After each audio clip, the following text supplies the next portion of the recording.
Bonjour, ici John Benz, votre professeur d'anglais. Je suis là pour vous présenter une capsule aujourd'hui pour vous pouvez avoir l'avantage de connaître quelques affaires et vous aider dans votre cheminement en anglais. Donc aujourd'hui, nous allons parler de les phrasal verbs. Phrasal verbs, c'est des verbes avec deux parties qui sont parfois un peu embêtants pour les gens et nous allons utiliser par l'entremise d'un PowerPoint. Donc, on va aller faire une shared screen avec cette PowerPoint-là que vous pouvez le regarder et nous allons le suivre ensemble. Donc, je suis sûr que maintenant, vous voyez le PowerPoint. Donc, phrasal verbs. Phrasal verbs, c'est égal un verbe plus un particle. Donc, he woke up at 6:30 a.m. Donc, up is your particle. Strangers woke him up. Up is the particle again. The particle looks like a preposition, but it does not function as a preposition. He looked up at the sky. Here, we really have a preposition because you're looking literally up at the sky, at the skyscraper.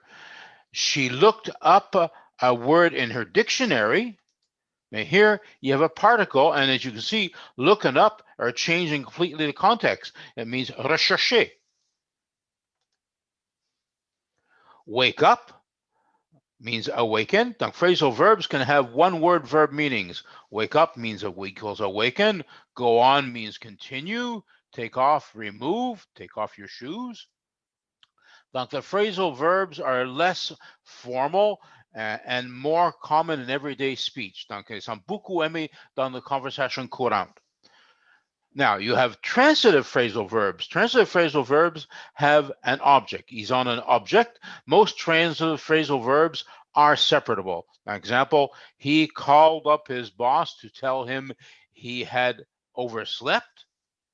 You can also, then his boss is the object, but you can also say he called his boss up to tell him he had overslept. And notice his boss, the object, is put in between the verb and the particle.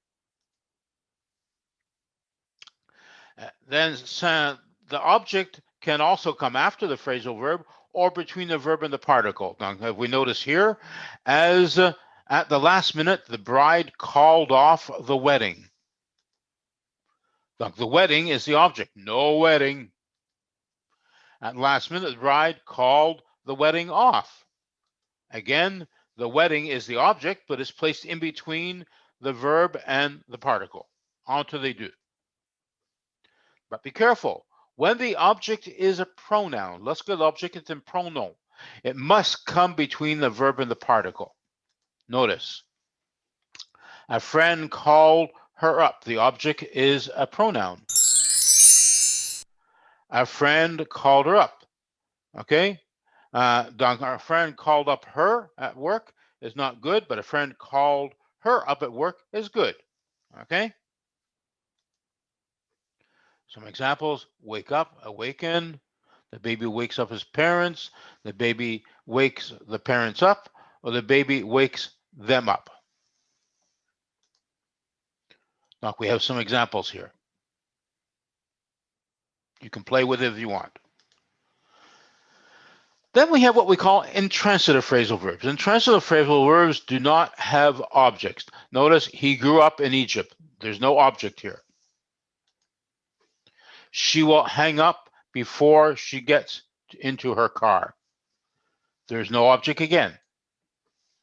Intransitive phrasal verbs do not have objects. First, I worked out for an hour. Then I dressed up and dropped in at the party. No one found out that I didn't have an invitation. Now here, nowhere is there an object. No object. Okay, be careful. Note the difference between make and make up transitive and make up intransitive. The difference between two. Here, I made up dinner every night. I make up dinner every night. Donc, you should say, I make dinner every night.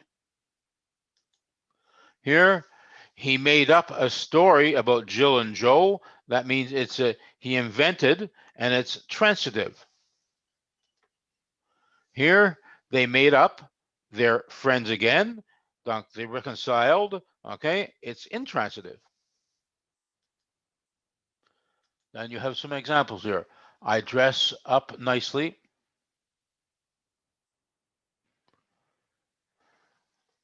So, I hope this has been helpful to you. If you liked it, we can help you with other things and we can help you learn how to progress with your English. Si vous avez aimé ça, on peut vous aider avec d'autres choses, vous aider de progresser votre anglais, votre conversation, votre écriture, tout. On est là pour vous aider et on est content de pouvoir partager ces petites capsules avec vous. Donc, bonne journée